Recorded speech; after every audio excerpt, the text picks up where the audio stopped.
누가복음은 예비의 책입니다. 친례 요한이 예비하고 하나님께서 예비하시고 성령을 비둘기 같은 형체로 내리셔서 메시아됨을 자각하게 하시는 그런 예비를 하시고, 그리고 예수님 자신도 40일 광야 금식으로 예비하시고, 이렇게 예수님의 공생애를 앞두고 183절에 걸쳐서 이러한 완벽한 예비를 하신 것입니다.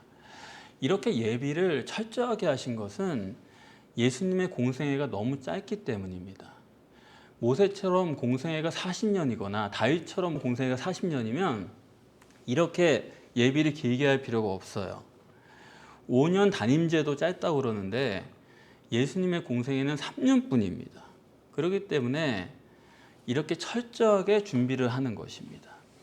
이런 완벽한 준비의 목적은 우리를 구원하기 위한 것입니다. 그리고 오늘 본문이 이러한 구원 사역의 시작입니다. 우리가 시작이 반이다 그러지 않습니까? 그래서 오늘 본문은 공생애 전체에 대한 방향키가 되기 때문에 오늘 본문이 보통 중요한 위치에 있는 게 아니죠. 그런데 오늘 본문을 읽어보니까 두드러진 데가 너무 없어요. 봐도 이게 그냥 너무 짧은 데다가 어떤 명제가 따로 있는 것도 아닙니다. 예컨대 회개하라 천국에 가까워하느니라 그런 메시지가 있는 것도 아니잖아요. 그냥 예수님께서 성령의 권능으로 갈릴리에 돌아오셔서 그 소문이 사방에 퍼졌다. 그리고 회당에서 가르치셨더니 많은 사람들이 칭송하더라. 너무 평범하잖아요. 그래서 이 중요한 위치에 있는 구절인데 하나님께서 우리에게 말씀하시려는 것이 뭘까? 그거를 굉장히 고민을 했습니다. 세상에 종교서적이 굉장히 많죠. 그래서 어떤 데서는 종교서적과 성경을 병행해서 이렇게 공부하는 것이 경건에 큰 유익이다. 이렇게 해가지고 이런 종교서적을 읽는 그런 학교라고 그럴까요? 그런 코스를 가지고 있는 교회들도 있습니다. 그런데 제가 여러분들한테 미리 말씀을 드릴게요. 이 종교서적과 성경을 잘 구별을 못하는 것 같아요. 종교서적은 사람의 말입니다. 모든 종교서적은 그렇기 때문에 사람의 말이기 때문에 사람의 생각이 배어나올 수밖에 없어요. 그건 뭐냐면 종교서적을 다 읽어보면 결론은 인간관계를 어떻게 잘할까? 그걸로 끝이 납니다. 거기에 혹 신이 등장할 수도 있어요. 그렇지만 그것은 인간관계를 어떻게 잘 이룰까에 대한 당근과 채찍으로서 신이 등장하는 거지 신 자체가 주역이 아닙니다.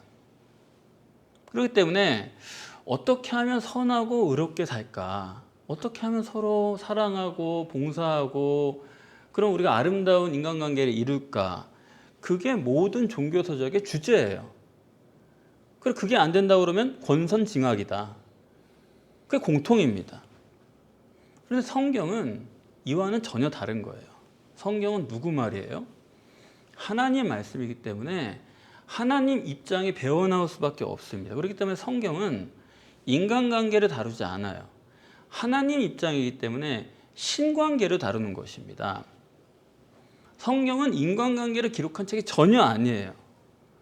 신관계 절대론입니다. 물론 여러분이 읽으시면은 인간관계론도 있던데요.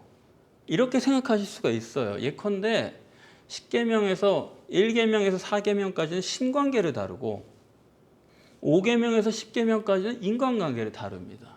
그러면 이걸 가지고 사람들이 신관계와 인간관계가 대등한 것이거나 아니면 결론적으로 인간관계가 더 중요한 것 같다.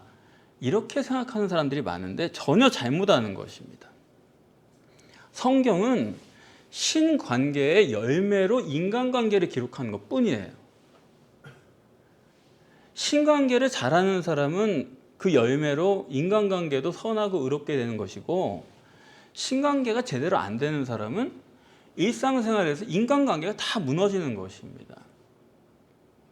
사울이 하나님과 안 되니까 쓸데없이 다윗을 찾아서 평생을 허비하잖아요. 그런 식으로 인간관계가 독립적으로 기술된 게 아니에요.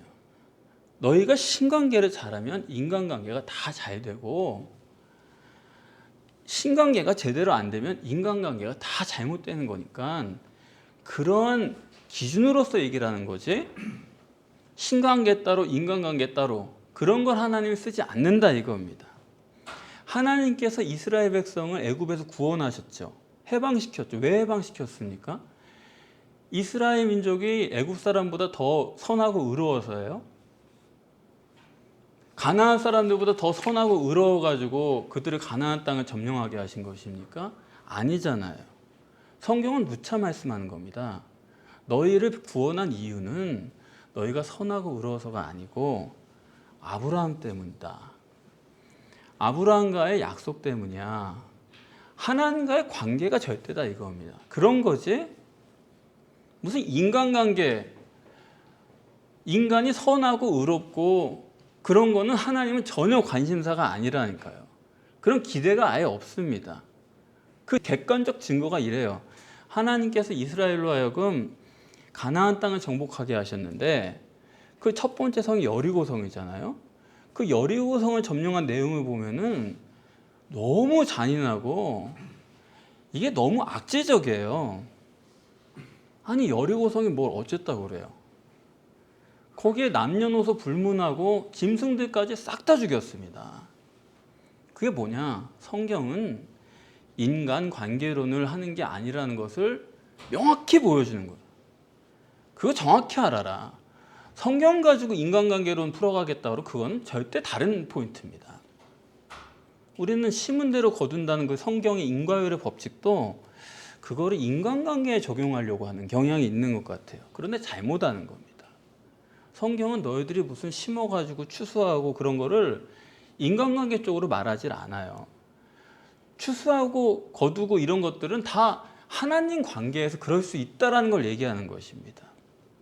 오히려 성경은 뭐라고 말씀하냐면 남의 것을 탈취한 것을 나누는 기쁨이다 그래요. 남의 것에 강도질한 거를 기뻐한다 이겁니다.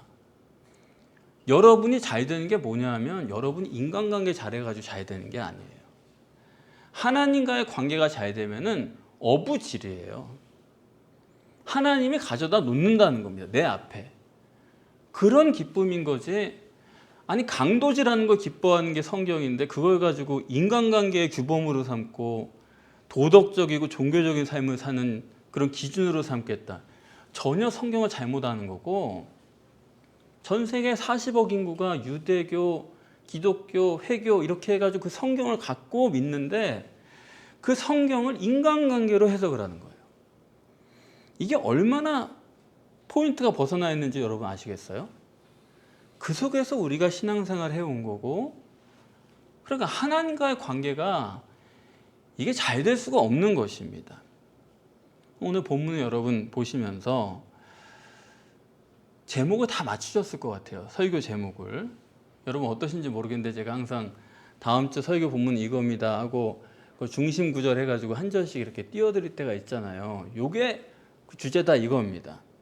근데 오늘 본문은 너무 쉬운 거예요. 누구나 다 맞힐 수가 있는 거예요. 왜냐하면 오늘 본문에 눈에 띄는 게 성령의 권능으로 그것밖에 없잖아요.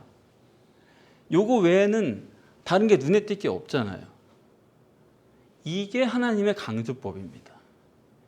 이거를 공생의 첫 번 서론에다가 딱 해놓으시니까 야, 이 성령의 권능이란 것이 예수님의 전체 사역의 서론이구나. 이렇게 보도록 해놓으신 거예요. 이해되십니까? 중간에다가 성령의 권능으로 끝에다가 성령의 권능으로 아무리 써놔봤자 그건 소용이 없는 거예요. 그런데 첫 서론에다가 다른 건 눈에 띄는 게 아무것도 없는데 요것만 해놓으신 거니까 딱 각인될 수밖에 없죠. 그리고 그걸 붙들고 깊이 생각할 수밖에 없는 것입니다. 예수님의 공생에는 그래서 성령의 권능 빼면 다 틀린 거예요.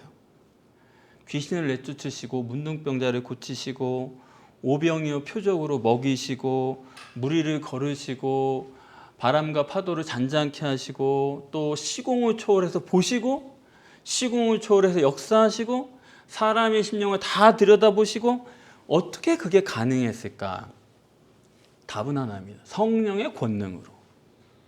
절대로 성자 자신의 능력이 아니다 이 얘기예요. 자기 부인이죠. 능력이 있지만 자기가 아니에요.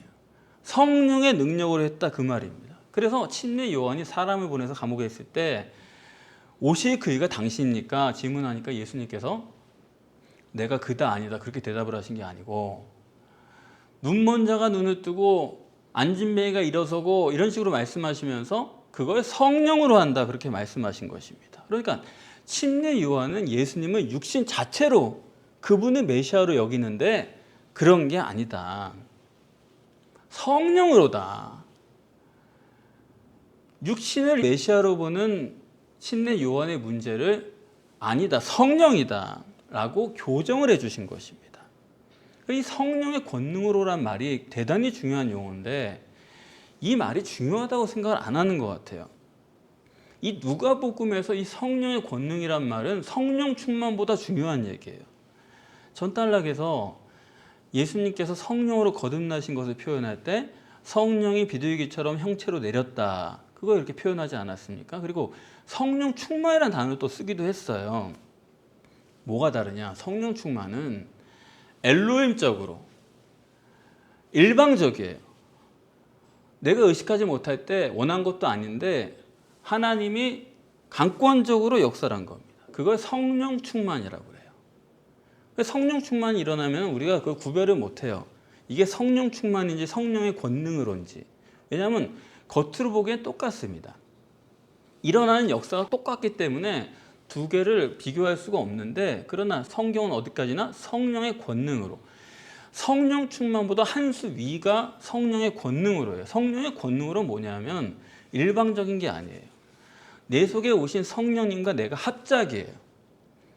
육신의 예수와 그 안에 계신 성령님이 하나 돼서 서로 인격적으로 하나 돼서 그 합작에서 일어난 역사가 성령의 권능으로 옵니다.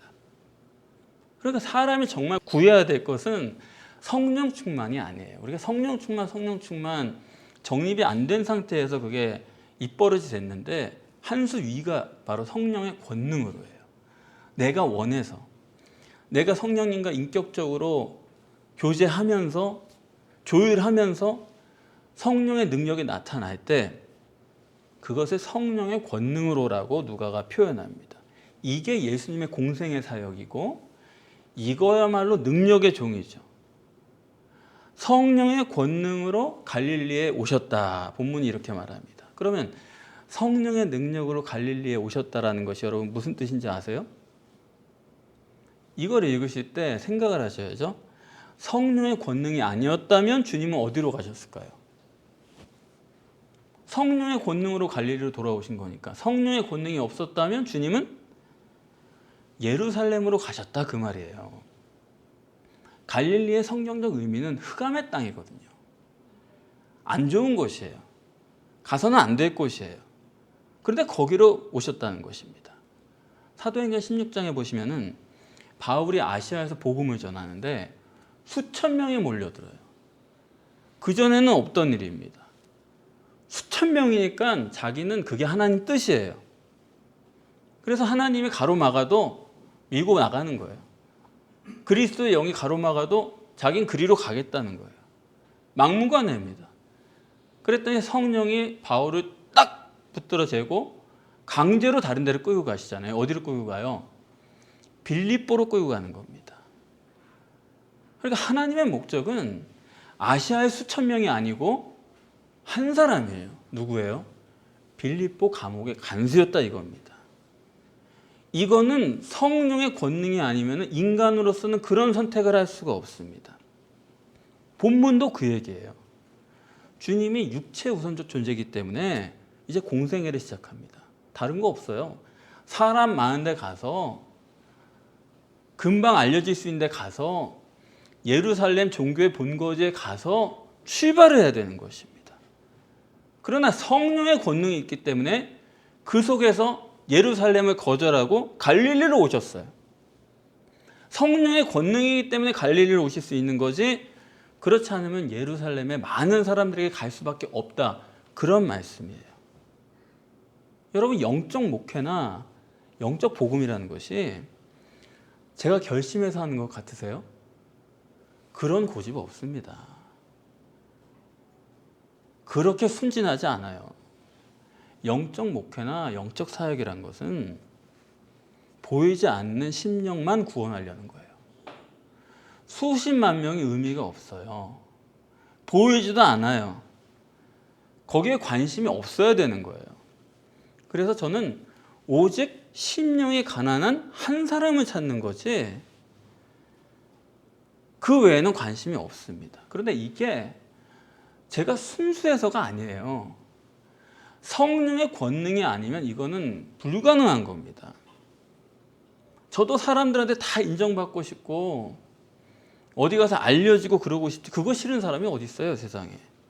그런데 그런 미혹과의 싸움 그거 없이는 영적 목회를 못해요. 설교를 이렇게 할 수가 없어요. 순서대로 강해 설교를 할 수가 없다고요. 예수님도 성령의 권능이 아니고서는 영적 사역을 할 수가 없다. 아예 갈릴리로 갈 수도 없었다. 그것이 본문이 증거하는 실제입니다. 그래서 저나 여러분이나 진짜 복음, 영적 복음을 전한다는 것은 또 교회 부흥을 위해서 어떤 선전을 한다거나 이런 것은 인간적 방법으로는 아예 해서도 안 되고 하나님이 여기서 역사하시는 한 해는 해도 되지도 않습니다. 가시적 결과만이 기준인 사람에게 우리가 가시적 방법으로 접근해가지고 여기 데려온들 아무것도 출발된 게 아니에요. 오히려 실망만 더하지. 그렇지 않습니까? 그래서 본문에 예수님이 성령의 권능으로 갈릴리에 오셨더니 그 소문이 사방에 퍼졌더라. 아니 어떻게 해서 예수님의 소문이 사방에 퍼졌어요? 예수님이 그 전에 뭐 한 일을 기록한 것도 아닙니다. 어디 가서 누구 살렸더니만 사람들에게 알려져서 그걸 듣고 여기 왔다. 그런 거 아니에요. 그 전에 아무도 몰라요. 광야에서 혼자서 40일 금식하시고 여기 처음 온 거예요. 갈릴리에. 아무도 모릅니다. 근데 근처에 소문이 퍼졌다. 이것도 성령의 권능 때문이에요. 성령이 하시는 거예요. 예수님도 인간적인 방법으로 하실 마음이 있었죠. 그렇기 때문에 광야에서 시험 받으실 때 네가 예루살렘 성전 꼭대기에서 뛰어내려 봐라. 하나님이 너를 받쳐주실 테니까 사람들이 야 하나님의 아들 메시아가 맞구나. 그러면은 쉽게 될 거 아니냐. 그런데 예수님은 그런 인본적인 생각, 누구나 할 수 있는 계산이에요. 그거는 거절하신 것입니다. 하나님이 하시기 전에는 필요 없다. 성령의 역사 없이는 없어도 괜찮다. 복음과 신학을 정립하는 것도 성령의 역사 없이는 안 되고 복음을 우리가 선전하는 것도 성령의 역사 없이는 안 되고 없어도 괜찮다. 그걸 기다릴 수 있는 믿음이 있어야 되는 거예요. 여러분 해보셔서 아시잖아요. 성경 읽으면 나도 될 줄 알았는데 여러분 저처럼 안 되시잖아요. 솔직히. 왜 안 됩니까? 저도 안 됐어요. 왜 안 되느냐? 오직 성령의 역사에 완전히 붙잡혀야 됩니다. 오직 성령의 권능에 와야지만 성경도 해석할 수 있는 거지. 그렇기 때문에 그때까지 하나님의 인도를 기다릴 수 있어야 되는 거예요. 그러려면은 항상 우리에게 따라야 되는 게 뭐냐? 자기를 부인할 수 있어야 돼요. 제가 월요일날 굉장히 힘든 게 뭐냐면 하나예요. 이거 다 옛날에도 성경 읽어본 내용이지 모르는 내용이 여기 하나도 없어요. 수십 번, 100번 읽었죠. 모르는 거 하나도 없지만 월요일날 다음 주 설교 뭔가 하고 본문 들여다보면 제일 어려운 게 내가 알고 생각하는 그거를 벗어버리는 거예요. 모른다. 여기에 대해서 내가 전혀 모른다. 잘못 안다. 라는 데까지 가는 데가 굉장히 어려운 거예요. 자기를 부인해야 돼. 그래야지만 하나님의 말씀이 들려오는 거예요. 마치 예수님께서 40일 광야 금식하신 것처럼 자기를 완전히 부인하고 인간적인 미혹을 물리칠 수 있어야 됩니다. 저도 그동안에 목회를 하면서 영적 목회를 지향해 나가면서 미혹이 몇 번 있었어요. 이렇게 하면 더 쉽지 않겠나? 이렇게 하면 더 빠르지 않겠나? 이렇게 하면 좀 더 퍼뜨릴 수 있지 않겠나? 그런데 그때마다 하나님이 기회를 주세요. 하나님 이렇게 하면 되겠습니까? 이렇게 해도 괜찮을까요? 물어보게 하세요. 그러면은 아유 아니구나. 내가 잘못 생각했구나. 깨우칠 수 있는 기회를 주시는 거예요. 감사하죠. 중간에 그런 생각도 했습니다. 뭐 지옥 가거나 말거나 그냥 인본적으로 한번 해보자 그냥. 뭐 나중에 어떻게 되면 되겠지. 그런데 아니에요. 하나님이 아니라는 걸 자꾸 마음에 주시는 거예요. 그럼 아니면 어떻게 해야 되느냐? 아니면 내가 죽어야죠 뭐. 죽어버려야 되는 거예요. 주님 믿고 그냥 죽는 겁니다. 그거 못하면 안 되는 거예요. 죽는다고 버티다가 이제는 조금씩 섞어서 그 다음부터는 죽도 밥도 안 되는 거죠. 그렇지 않습니까? 그래서 오늘 본문에도 예수님이 가르치시는 것은 뭐다? 그것도 성령의 권능으로다.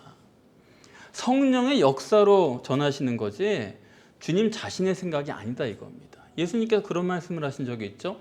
내가 내 말한 적 한 번도 없다. 아버지께서 하시는 말씀을 들어서 말할 뿐이다. 그렇게 말씀하신 것처럼 예수님은 포도나무 가지가 포도나무에서 떨어지면 아무것도 아닌 것처럼 예수님도 성령을 떠나서는 아무것도 할 수 없는 분이다. 성령의 권능 없이는 성경 해석도 못하고 설교도 못하고 듣는 것도 못하고 다 못하는 거예요. 그래야 되는 것입니다. 본문에 이 평범한 것 가운데에서 성령의 권능만 눈에 띄게 하셔서 예수님 말씀에 대한 우리의 해석도 우리의 정립도 똑바로 하도록 해라. 이거 우리에게 말씀하시는 것입니다. 그래서 이제 한번 여러분들에게 여쭤볼게요. 이후에 여러분들이 성경을 보실 때 주님의 공생의 사역이 어떤 것인가 바로 보실 수가 있으시겠습니까? 성경을 읽으시면서 주님은 병 고치셨고 이렇게 보는 사람들은 성경이 까마득한 거예요. 그 겉밖에 모르는 거지. 그래서 주님은 사랑이 많으시고 그런 게 아닙니다. 주님의 사역은 뭐냐? 성령의 권능으로다.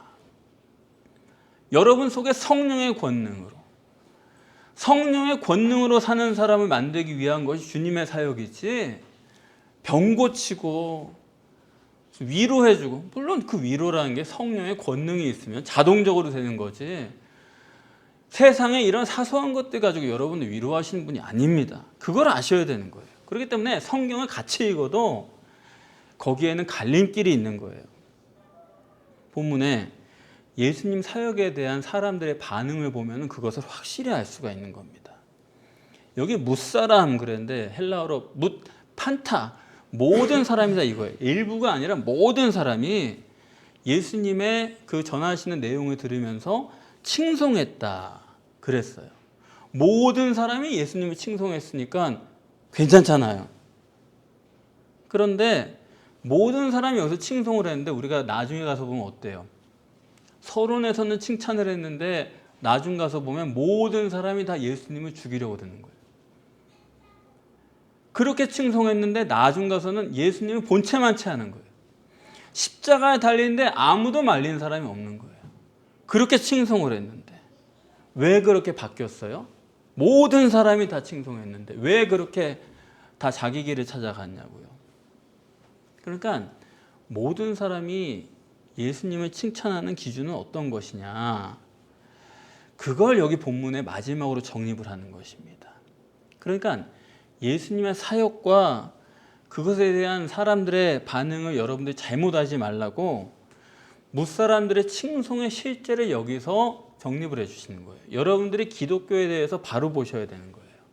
신앙생활이 어떤 것인가, 복음이 뭔가에 대해 바로 보셔야 되는 거예요. 우선 여러분, 주님의 가르치심의 내용이 뭘까요? 영혼 구원이고 천국이에요. 그러니까 신관계 절대지 천국 가는 방법은 신관계 잘해야 된다. 그 얘기를 하는 거지 여기서 인간관계 잘해가지고 어떻게 해보자. 그런 얘기가 전혀 아니다 이겁니다. 그렇습니까? 안 그렇습니까? 그래서 주님이 가르치시는 건 전부 유이신 하나님을 알고 믿게 하려는 그 가르침 뿐이에요. 문제는 유이신을 알고 믿고 그분과 교제를 해야 되는데 그분은 영이시잖아요. 아니, 보이지 않는 영과 감지도 안 되는 그분을 우리가 어떻게 교제를 합니까? 우리는 가시적 결과가 절대인 사람들이에요. 보이는 거 말고는 이거는 믿을 수도 없고 상상도 못하고 느끼지도 못하는 존재입니다. 그런데 그런 가시적 결과 절대인 기준인 그런 사람들에게 영을 알리고 그분과 실제로 교제하게끔 해야 되는 게 예수님의 가르치심의 전부예요. 그러면 처음엔 어떻게 해야 되느냐? 우리 눈에 보이는 게 전부기 때문에 영에 대해서, 영적 세계에 대해서 설명할 때도 눈에 보이는 걸 가지고 설명할 수밖에 없어요. 안 그러면 아예 상상이 안 되기 때문에. 그래서 예수님의 가르치심 처음에는 육적인 것으로 설명을 하십니다. 그걸 들어서 영적인 것을 보게끔 하시는 거예요. 자, 그런데 문제는 뭐냐면 사람들이 육적으로 말씀하신다고 해서 육적인 게 전부로 이렇게 해석하는 게 문제다, 그런 말씀입니다. 그래서 여기 보면은 사람들이 칭송이다 그랬는데 헬라어로 독사조메노스예요. 독사조라는 거는 겉으로 드러난 것을 보고 칭찬을 한다, 그런 뜻이 있습니다. 그러니까 모든 사람은 가시적 결과를 보고 마음에 들어서 칭찬을 하는 거예요. 그래서 예수님의 가르치심을 보면서 이 사람들이 그 내용을 겉으로 보면서 아, 내용 참 좋네, 이게 참 의미가 좋네, 우리에게 귀한 말씀이네, 이렇게 하면서 칭찬을 했다 이겁니다. 그런데 주님이 말씀하시는 건 원래 뭐냐면 영이고 원인이고 마음의 중심이고 그런 건데 이런 것을 사람들이 영적으로 깨달아 주느냐? 아니다, 그런 말씀이에요. 그래서 여기 사람들이 지금 칭송을 하고 있지만은 이 사람들이 예수님의 가르침을 듣고 자기들도 다 동의하고 아, 훌륭한 말씀이고 깜짝 놀랄 만한 접근이다, 다 이래요. 그래서 그걸 보면은 아, 신앙이 생겼구나, 신앙이 좋다, 이렇게 볼 수 있어요. 근데 그걸 성경에서 지금 뭐라 그러냐면 독사조다, 그거는 외모 기준이다, 그런 거지 예수님이 가르치는 그대로가 아니에요. 예수님이 정말 가르치려는 걸 이해를 못한다, 이겁니다. 성경은 신관계를 기록하고 있는데 인간이 이 독사조, 외모 기준이 얼마나 절대냐 하면은 신관계도 인간관계로 다 해석을 해버리는 거예요. 그렇지 않습니까? 그러니까 기독교가 뭐 인권에 관여했고 아이들 교회 보내면 다 좋지, 사는데 도움이 되지 뭐가 안 되겠느냐, 이렇게 얘기하고, 또 효도하면은 이 땅에서 잘되고 장수한데 효도하자, 이렇게 가르치고, 효도해도 이 땅에서 안 되고 이직 죽는 사람 많아요. 성경에서 말하고자 하는 거는 눈에 보이는 그걸 통해서 하나님을 네가 공경하면은 영원히 살고 네 영혼이 잘 되고 그 얘기를 하는 거지, 그걸 부모를 공경하는 걸로 빌어서 말하는 거지. 여기서 부모님께 물론 여러분 잘하십시오. 근데 그게 아니다, 이겁니다. 그러니까 예수님의 말씀을 영적으로 생각을 못하고 정확히 육적인 선에서 그치는 거예요. 그래, 좋은 말씀이다, 유익한 말씀이다, 도움이 될 것 같다, 이런 식으로 생각한다는 거죠. 그거는 육적 기준이고 외모 기준이다, 이겁니다. 그 칭송이란 게 지금은 칭송 다 예수님 좋다고 그러고 교회 다니는 사람 다 좋다고 그래요. 그런데 결정적인 순간에 갔을 때 예수님 곁에 남은 사람이 아무도 없는 거죠. 왜? 육적으로 가시적으로 좋은 게 하나도 없을 때는 예수님은 다 떠나는 것입니다. 그래서 제가 사람들에게 구원받은 사람이 그렇게 적어요, 노아의 홍수 때처럼 8명 겨우 구원받은 것처럼 지금도 천국 갈 사람 그렇게 적어요, 그렇게 말씀드리면은 어떤 분은 버럭 화를 내는 거예요. 아, 무슨 말씀이냐고, 사도행전에 보면은 하루에 3,000명도 구원받고 5,000명도 회개하고 그랬는데 왜 구원받는 사람이 적습니까? 맞습니다. 육적 기준으로 보면은 그게 맞아요. 그러나 그건 외모죠. 하루에 3,000명, 5,000명 회개하면 뭐예요? 나중에 가서 보면 성경을 조금만 더 읽어봐도 그 사람들이 바울을 죽이겠다고 하는 겁니다. 하루에 우르르 몰려드는 거 그거 의미 없어요. 한 사람 알곡 같은 심령을 찾아서 채우는 게 하나님 나라의 방식이지, 되지도 않은 사람, 아무것도 모르는 사람도 3,000명, 5,000명 무리를 모아놓고 아무것도 안 돼가지고 바울을 죽이겠다고 그렇게 하는 사람들을 보면은 우리가 참된 신앙의 기준이 뭔지를 알 수가 있어요. 겉이 아니에요. 규모가 아니에요. 하나님이 찾으시는 심령을 우리도 발견해야 되는 것입니다. 그래서 이거는 근데 예수 믿는 사람 다 그래요. 예수 쫓는 사람 다 그래요. 유대인들도 그때 그랬고 이방인은 뭐 말할 것도 없고요. 아니 심지어 예수님 자신도 결과 기준이잖아요. 본인도 예루살렘 가려고 한 거 아닙니까? 성령의 권능 아니고서는. 안 그런 사람 아무도 없죠. 그렇기 때문에 주님의 가르치심을 뭘로 하시는 거예요? 성령으로. 말은 육적으로 하지만은 성령의 권능으로 그것을 해석해야 된다 이겁니다.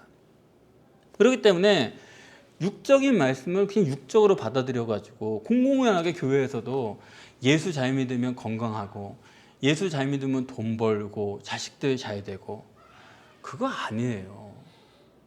그렇게 될 수도 있죠. 하지만 아닐 수도 있어요. 그 말은 뭐냐면 그거는 우리가 판단할 문제가 아니다 이겁니다.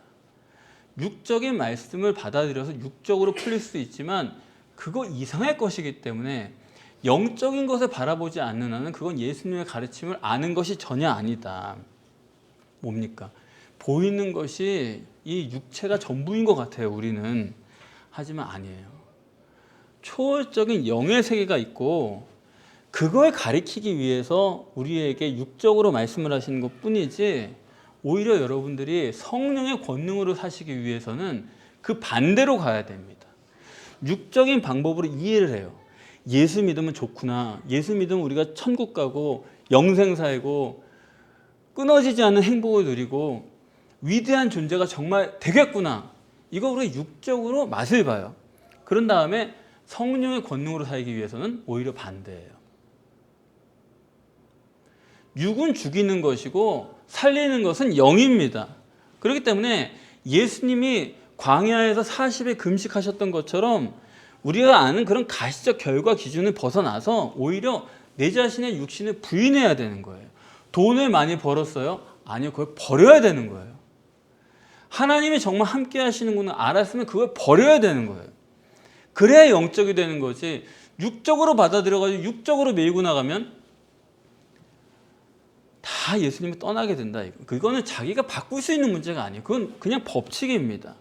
그래서 우리가 어떻게 성령으로 거듭나서 또 충만해서 그걸로 끝나는 게 아니고 그리스도의 장성한 분량까지 자라날 수 있느냐, 그건요 무슨 예수님 말씀 따라서 제자 훈련하고 종교서적 읽고 그래가지고 되는 게 아니에요. 그건 오히려 반대로 하는 겁니다.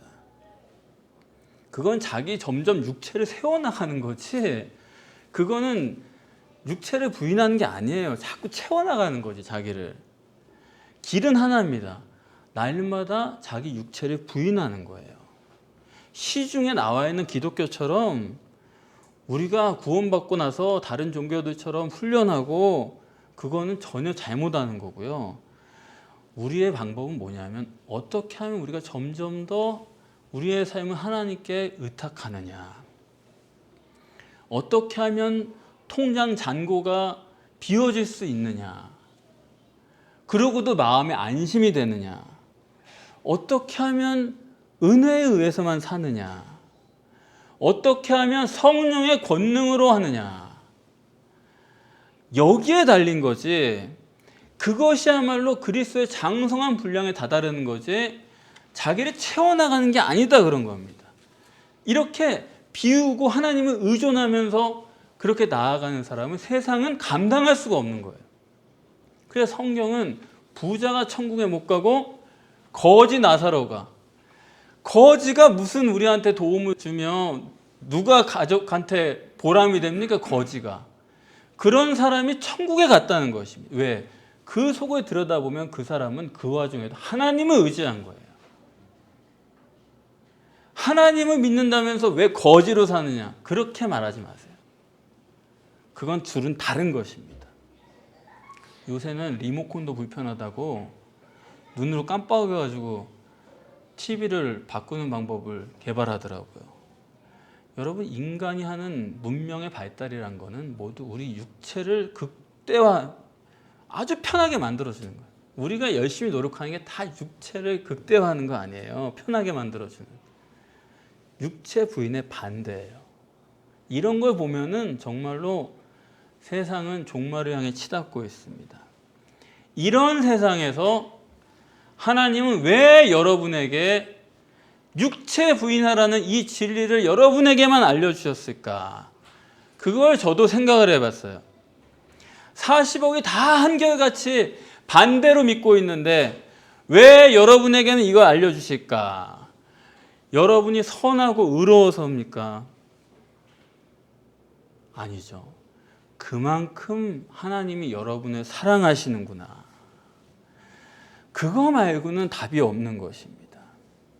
여러분도 하나님을 사모하심으로 그분과 결혼하시고 여러분도 하나님을 사모하심으로 세상에서 승리하실 수 있기를 축복합니다.